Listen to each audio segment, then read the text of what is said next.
Semua sama-sama mengetahui Romo Kiai kita di PBNU sepertinya sedang tidak baik-baik saja. Semakin banyak data-data yang bisa kita kumpulkan dan juga semakin banyak kegerahan, ketidakpuasan warga Nahdlatul Ulama terhadap kepemimpinan Romo-Romo Kiai pada saat ini. Tadi sudah saya katakan bahwa kepemimpinan PBNU saat ini adalah kepemimpinan terburuk sepanjang masa yang saya ketahui. Jadi PBNU di bawah Gus Yahya ini dan krunya ini itu tampaknya memang mempunyai karakter yang contradiction in terms, ya, di internal contradiction-nya. Ya, di satu pihak platformnya beliau ini kan ingin melanjutkan Gus Dur, menghidupkan Gus Dur. Tapi kalau kita lihat sejak beliau Gus Yahya dan kawan-kawan itu memegang posisi, sudah saya peringatkan bahwa tampaknya kepemimpinan ini beda dengan apa yang diomongkan kan. Kemudian mereka juga secara individu-individu kemudian menjadi bagian dari gerakan-gerakan yang politik praktis. Bahkan kemarin saya sempat bersambung atau disambungkan oleh kawan kita tentang masalah polemik Nasabah Alawi ini. Dan mereka masih ada yang menggunakan kaidah yang tidak tercatat itu belum tentu tidak ada. Ya betul, saya bilang. Kalau mereka itu tukang cilok, tukang candil, tukang tamal ban, tukang tahu gejrot gitu, cocok. Nah ini yang kita bicarakan kan tokoh historis. Namanya tokoh historis artinya tokoh sejarah. Bagaimana mungkin tokoh sejarah tidak pernah tercatat? Jadi kedepannya bagi warga-warga Nahdlatul Ulama agar lebih berhati-hati lagi untuk mencari seorang pemimpin. Karena walaupun bagaimana kita tahu, walaupun PBNU tidak berpolitik praktis, tapi sepertinya sekarang sudah melakukan lobby-lobby politik.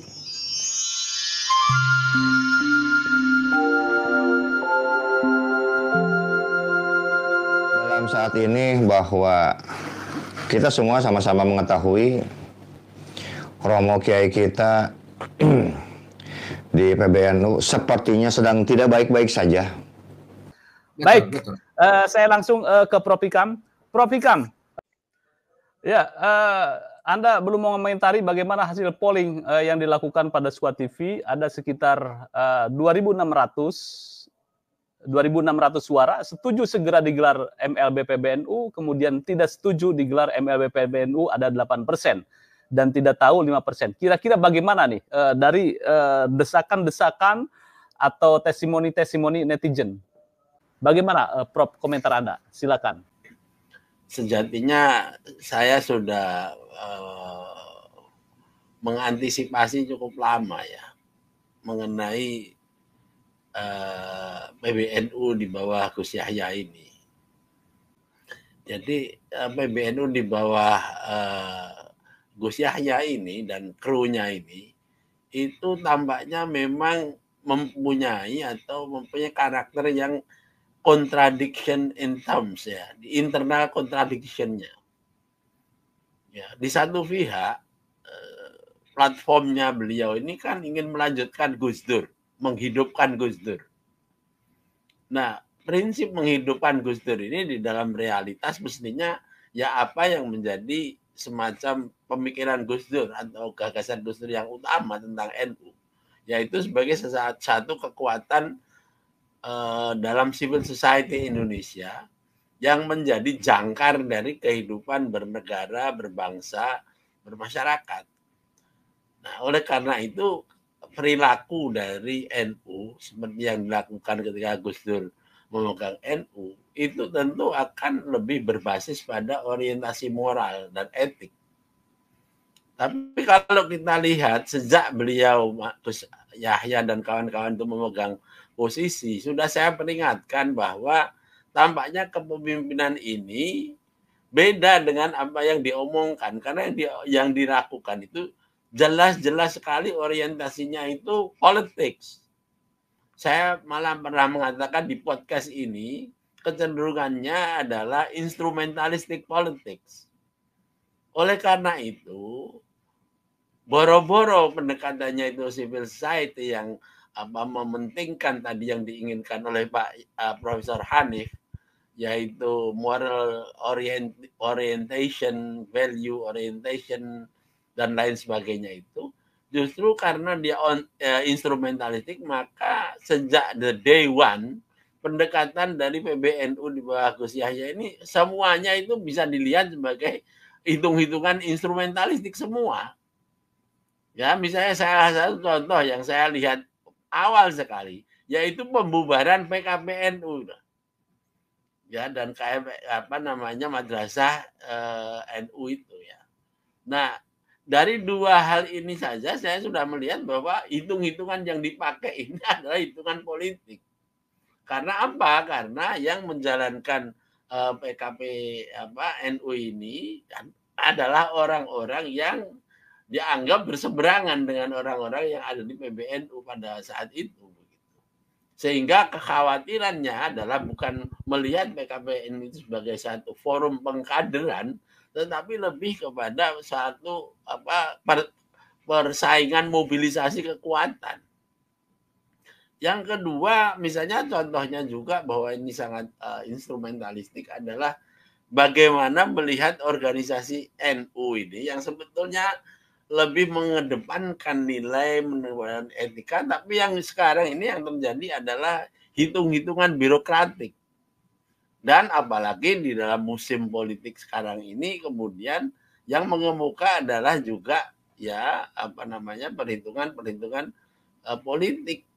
Walaupun dan ini yang kontradiktif, yang diomongkan adalah ya seperti anti political politics begitu ya, politik yang anti politik, artinya selalu mengatakan tidak berpolitik praktis. Tetapi pada saat yang sama, kalau tadi yang dikemukakan oleh Dr. Soleh dan kemudian Yai Mukhlas itu benar ya, kemudian mereka juga secara individu-individu kemudian menjadi bagian dari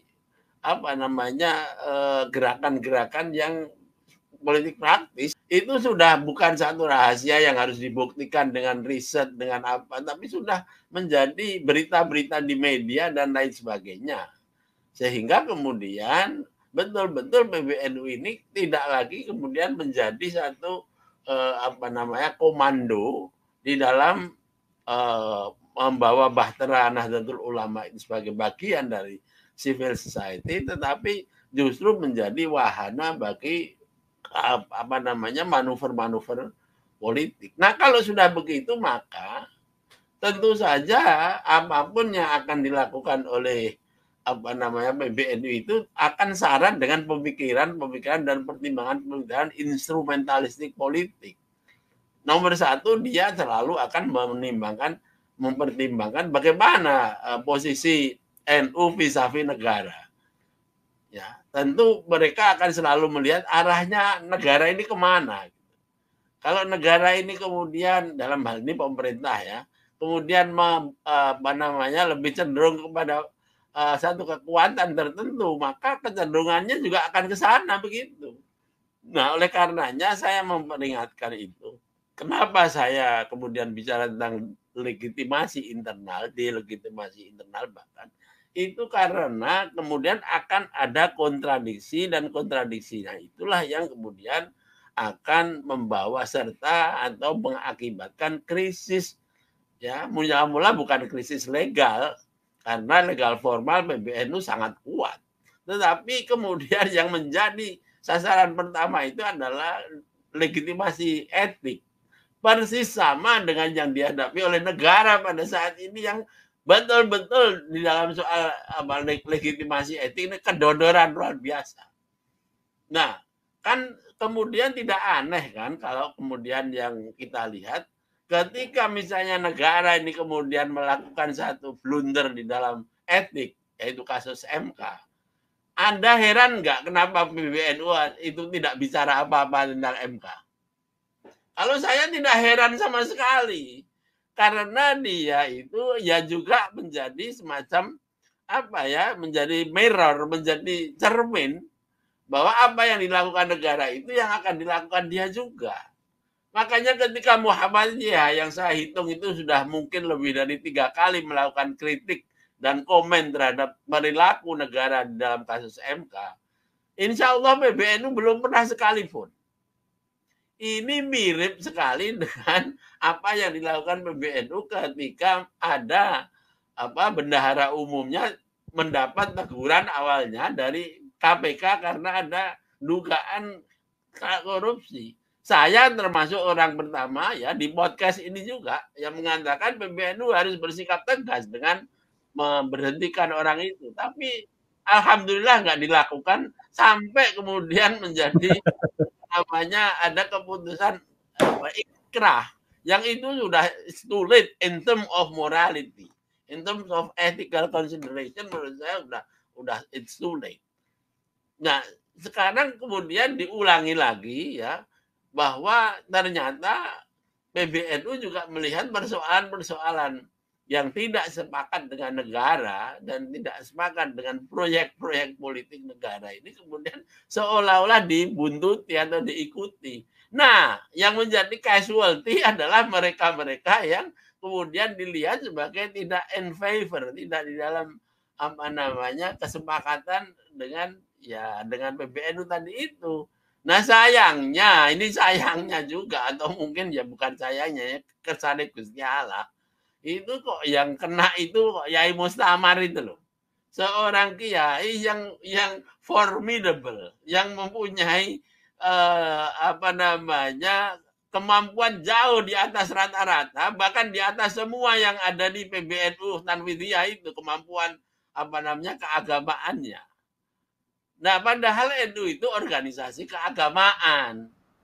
Jadi karena ada kontradiksi dan anomali itu, maka kemudian terrefleksi pada kemarahan-kemarahan yang seperti yang tertangkap oleh polling Mas Yusuf ini. Saya juga melihat seperti teman-teman semuanya tadi bahwa apa yang dilihat, apa yang dimunculkan di dalam polling itu barangkali masih pada level kemarahan atau emosi yang ingin ditumpahkan gitu. Mumpung ini ada polling, ini kan alat yang paling elegan untuk menyatakan kemarahan. Ya kan? Jadi, tapi sebetulnya secara substantif itu bukan gaya orang NU. Marah-marahnya orang NU itu memecat orang itu, waduh luar biasa. Wong zaman Gus Dur bertantangan dengan yang namanya Abu Hasan aja nggak dipecat kok. Ya kan? Padahal itu sampai menjadi wah itu gegap gempita sampai NU-nya siapa? NU-nya Gus Dur apa NU-nya Abu Hasan? Itu kan udah luar biasa. Itu pun tidak terjadi. Nah, menurut saya memang seperti yang dikatakan Yai Mukhlas tadi, ya Khariqul Adha merupakan sesuatu yang karena kalau itu dilihat dari semacam tradisi NU. Kalau saya itu karena efek daripada kontradiksi antara apa yang diinginkan sebagai platform ya menghidupkan Gus Dur tadi dengan keniscayaan instrumentalistik vision yang dipegang oleh orang-orang ini. Nah, biasanya di dalam soal-soal kayak begini ini yang bisa menengahi atau mengerem itu adalah para kiai, para sepuh yang ada di Suriah. Nah, di dalam kasus yang seperti sekarang Yai Mustamar ini, saya lihat justru ada kesepakatan antara Suriah dalam hal ini Rois Am dengan Ketua Tanfidnya kan, yang muncul di dalam gosip-gosip yang kita dengar dan kita lihat akhir-akhir ini. Jadi memang kompak Suriah NU dan PBNU dengan Tanfidiyah ini di dalam soal kontradiksi tadi itu. Nah, oleh karenanya menurut saya memang ini kalau tidak segera dihentikan dengan cara-cara yang masih menggunakan cara NU, ini bisa kemana-mana. Sehingga kalau tadi MLB, gagasan MLB, polling, ini baru pada level ekspresi kejengkelan. Kalau dibiarkan, apalagi kalau PBNU-nya itu menganggap ini hal yang sepele saja, ya ini bisa terus, bukan tidak mungkin tidak terus. Ya, kalau sekarang ini saya juga mengkritik PBNU-nya di dalam menyikapi kasus pemecatan ini. Karena apa? Karena cara berkomunikasi PBNU dengan publik ini kurang bagus. Misalnya saja, ketika ditanya oleh media apa sebabnya, mereka hanya mengatakan ini masalah internal. Apa kira-kira yang bisa dicontohkan? Oh, banyak persoalan. Loh, banyak itu yang kayak apa? Kan harus jelas. Kan cuma begitu aja. Dan kemudian dikiranya publik zaman sekarang itu kalau orang dibilang bahwa ini soal internal, kemudian mereka akan shut up. Yang enggak, justru media, medsos zaman sekarang ini kalau Anda bilang internal dan seolah-olah ini rahasia begitu, malah akan dicari-cari secara jelimet. Podcast seperti Pada Suka ini nanti akan mencari-cari gosip-gosip dan lain sebagainya itu yang ternyata kan kemudian bisa berkembang jadinya. Nah, oleh karena itu sistem komunikasi PBNU harus dirubah menjadi lebih transparan.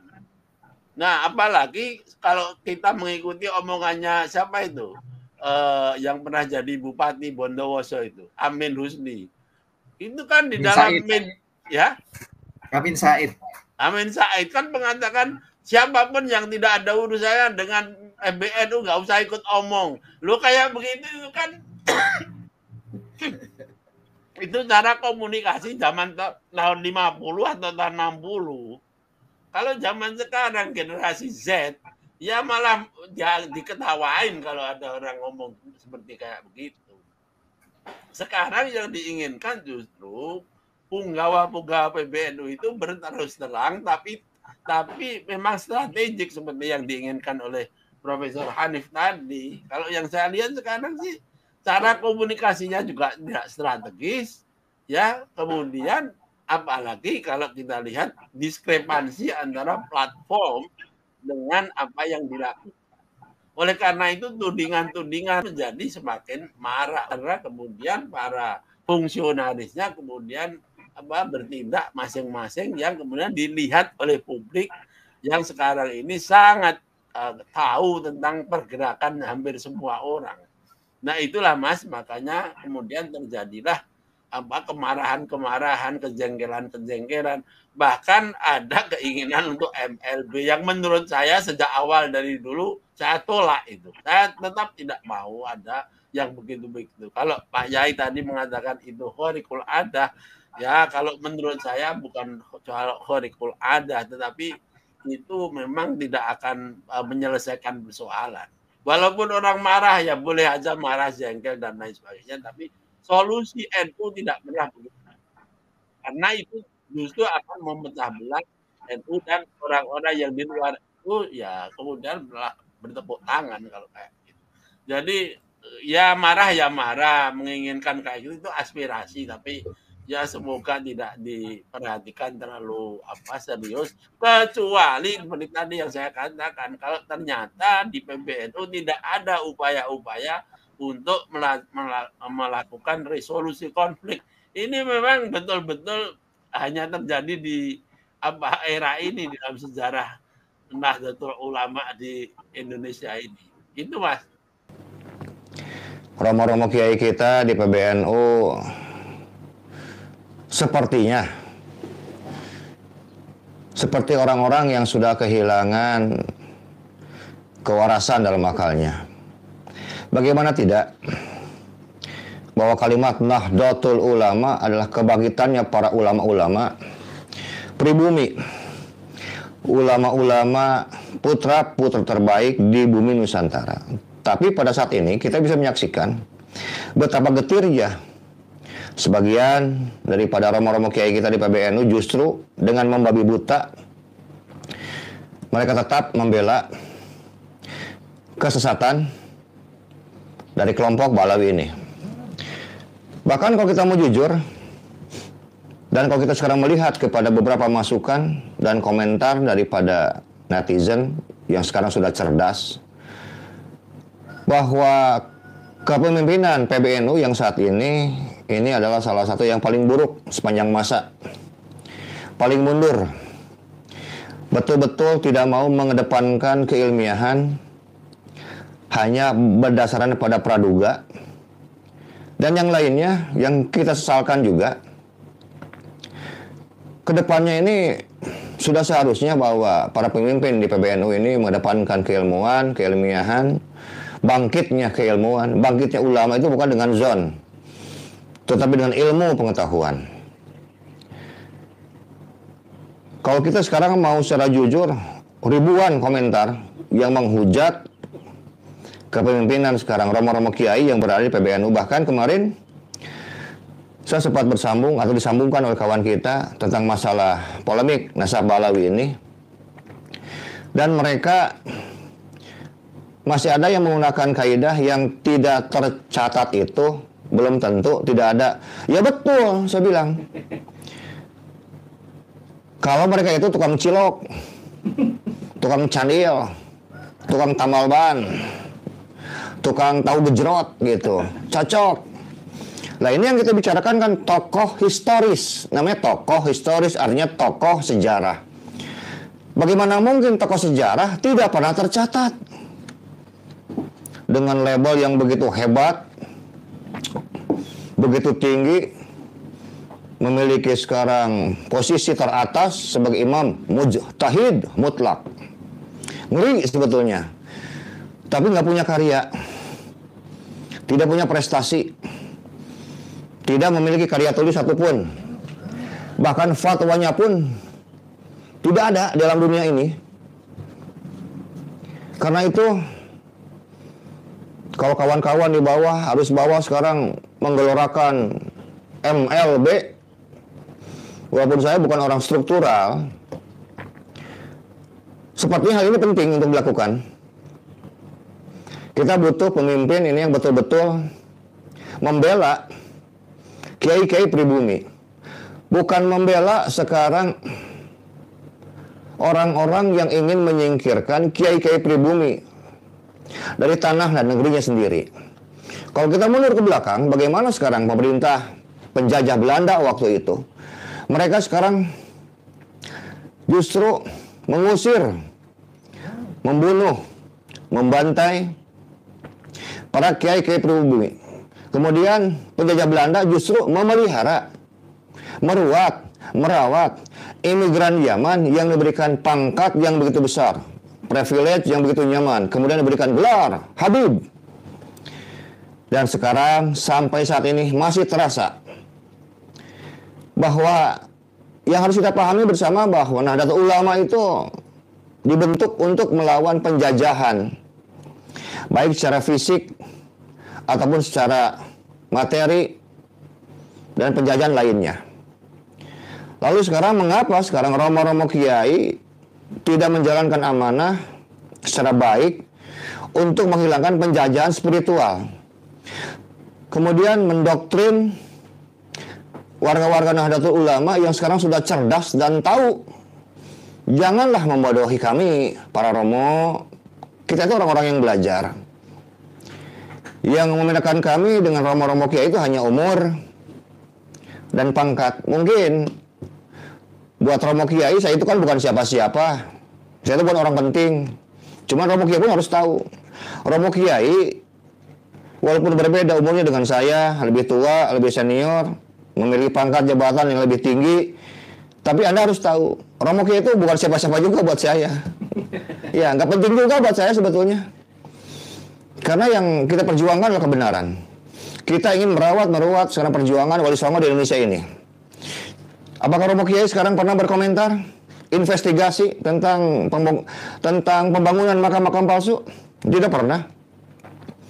Apakah sekarang romo kiai juga sekarang bisa menyikapi, memfatwakan puluhan fatwa sesat yang disampaikan oleh sekarang dari klan Balawi? Tidak pernah juga. Dan perlu juga saya singgung kepada saudara saya yang ada di PKB dan di P3. Anda ini semua kan mayoritas warga NU. Apa Anda sekarang pernah membantu perjuangan kami? Tidak juga. Ini bukti bahwa warga NU yang berada di PBNU sudah tidak bersuara. Termasuk di MUI pun sekarang sudah bisu. Saudara kami sekarang yang duduk di partai, baik PKB, P3, atau mungkin partai yang lainnya pun tidak mau membantu perjuangan ini. Jadi sudah cuek-cuek bebek. Orang sudah bilang hare-hare baik. Jadi jangan pikir kami tidak mengamati, tidak memonitor pergerakan Anda. Kami tahu banyak.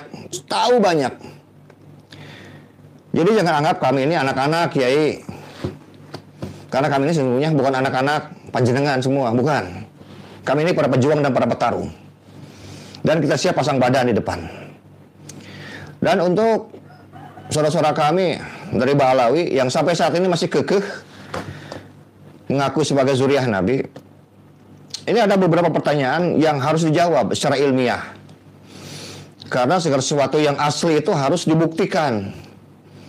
Jangan sekarang mengaku sekarang barang asli, setelah dicek, diverifikasi ternyata barang palsu. Karena barang asli selamanya akan tetap asli dan yang palsu selamanya akan tetap palsu. Pertanyaan pertama, kitab manakah dari abad ketiga sampai dengan 9 Hijriah yang menceritakan kelahiran dan kematiannya Imam Ahmad bin Isa dan Imam Ubaidillah bin Ahmad? Pertanyaan kedua, kitab manakah dari abad ketiga sampai dengan 9 Hijriah yang menceritakan masa kecil dan masa remajanya Imam Ahmad bin Isa dan Imam Ubaidillah bin Ahmad? Pertanyaan ketiga, kitab manakah dari abad ketiga sampai dengan 9 Hijriah yang menceritakan masa pendidikan keagamaan Imam Ahmad bin Isa dan Imam Ubaidillah bin Ahmad?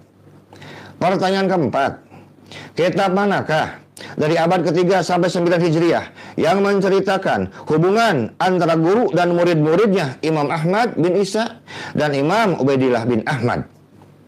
Pertanyaan kelima, kitab manakah dari abad ketiga sampai 9 Hijriah yang menceritakan prestasi keilmuan dan dakwahnya Imam Ahmad bin Isa dan Imam Ubaidillah bin Ahmad? Pertanyaan keenam, kitab manakah dari abad ketiga sampai dengan 9 Hijriah yang menceritakan pengakuan dan pujian para ulama di zamannya akan keutamaan Imam Ahmad bin Isa dan Imam Ubaidillah bin Ahmad? Pertanyaan ketujuh, kitab manakah dari abad ketiga sampai dengan 9 Hijriah yang menceritakan kumpulan fatwa-fatwanya Imam Ahmad bin Isa dan Imam Ubaidillah bin Ahmad? Pertanyaan kedelapan, kitab manakah dari abad ketiga sampai dengan 9 Hijriah yang menceritakan gelar mujtahid atau ahli hadis atau ahli fikih atau memiliki mata rantai asar ulama atau syekh di zamannya bagi Imam Ahmad bin Isa dan Imam Ubaidillah bin Ahmad? Pertanyaan ke-9, kitab manakah dari abad ketiga sampai 9 Hijriah yang tidak mencatat atau menceritakan tokoh historis atau mujtahid atau ulama hadis atau ulama fikih? Pertanyaan terakhir yaitu pertanyaan yang ke-10, kitab manakah dari abad ketiga sampai dengan 9 Hijriah yang tidak mencatat atau meriwayatkan tokoh historis atau mujtahid selama 500 sampai dengan 600 tahun selain Imam Ahmad bin Isa dan Imam Ubaidillah bin Ahmad? Sebetulnya saya masih banyak pertanyaannya, cuman saya ringkas saja 10 pertanyaan karena satu pun saya ragu Anda mampu menjawabnya. Tapi kita akan berbicara secara ilmiah untuk membuktikan keaslian Anda. Kemudian yang lainnya yang saya sampaikan bahwa saat ini setelah saya pulang dari Banyuwangi, Bali, kemudian sekarang berada di Surabaya, semakin banyak data-data yang bisa kita kumpulkan dan juga semakin banyak kegerahan, ketidakpuasan warga Nahdlatul Ulama terhadap kepemimpinan romo-romo kiai pada saat ini. Tadi sudah saya katakan bahwa kepemimpinan PBNU saat ini adalah kepemimpinan terburuk sepanjang masa yang saya ketahui. Jadi kedepannya bagi warga-warga Nahdlatul Ulama agar lebih berhati-hati lagi untuk mencari seorang pemimpin. Karena walaupun bagaimana kita tahu, walaupun PBNU tidak berpolitik praktis, tapi sepertinya sekarang sudah melakukan lobby-lobby politik, sudah melakukan strategi politik, sudah melakukan hal-hal yang sebetulnya dianggap tabu, tapi sekarang dianggap biasa. Bahkan sudah melakukan sekarang pembelaan-pembelaan terhadap Ba'alawi yang sebenarnya justru tidak pernah, yang sebetulnya tidak perlu dibela. Yang dibela itu adalah harkat martabat kiai-kiai Nahdlatul Ulama asli, kiai harusnya, bukan orang lain. Nusantara ini dimiliki sekarang oleh bangsa pribumi dari suku asli bangsa Indonesia. Dan kami sebagai Bumi Putra Nusantara berhak bukan hanya sebagai tuan rumah, tetapi menjadi raja di tempatnya masing-masing. Karena itu sangat aneh apabila sekarang cara pikir romo-romo kiai yang memiliki pangkat jabatan yang begitu mulia dan terhormat di ormas terbesar sedunia di bawah NATO kalau kita bicara masalah jumlah. Kok cara berpikirnya, ya mohon maaf Kiai, cara berpikir Anda itu terlalu cetek ya buat kami. Kalau kita bilang ya kaleng-kaleng lah. Jadi ayolah kita bangun kembali Nahdlatul Ulama ini kepada martabatnya yang mulia sesuai dengan posisinya sebagai mitra pemerintahan yang begitu disegani. Sekarang kehormatan Nahdlatul Ulama sedang dipertaruhkan oleh kepemimpinan Anda. Jadi jangan salahkan apabila sekarang sudah riak ada suara-suara yang ingin mengadakan MLB. Kenapa? Karena warga Nahdlatul Ulama sudah tercerahkan, mampu melihat mana yang hak dan mana yang batil. Walaupun jelas Anda tidak mungkin mau turun sendiri, karena mungkin Anda masih betah duduk dalam kepemimpinan sekarang di PBNU. Tapi itu sama saja sedang merusak tatanan Nahdlatul Ulama yang sedang atau yang sudah dirintis oleh para aulia kita, oleh para wali songo, oleh guru-guru kita. Jadi jangan pernah melemparkan kalimat sekarang takut kualat dan syafaat. Justru bagi kami, Anda lah sebetulnya harus takut kualat dan tidak mendapat syafaat. Karena Anda dalam pengamatan kami, dalam analisa kami, sudah melenceng dari amanat pendiri Nahdlatul Ulama Hadratus Syekh Ki Haji Hasyim Asy'ari. Untuk dulurku semua yang terus bergerak dalam perjuangan Wali Songo Indonesia, Laskar Sabilillah, jangan pernah kendor. Kita gaungkan dan kita gemakan suara kebenaran ini dengan apa yang kita miliki. Sudah barang tentu ada beberapa agenda besar, bahkan agenda yang sangat besar sekali yang akan kita buat. Dan ini sifatnya masih cukup khusus. Saya tidak katakan bahwa agenda besar kita ini adalah sesuatu yang rahasia, tidak. Karena itu kita semua akan tahu kok. Yang perlu kita pastikan bahwa gerakan kita ini adalah pergerakan matahari ketiga. Cahaya matahari di bumi Nusantara sedang berpihak kepada perjuangan Wali Songo dan Laskar Sabilillah. Insya Allah, biidznillah, bahwa kita akan terus maju, akan terus sekarang bergerak dengan apa yang kita miliki.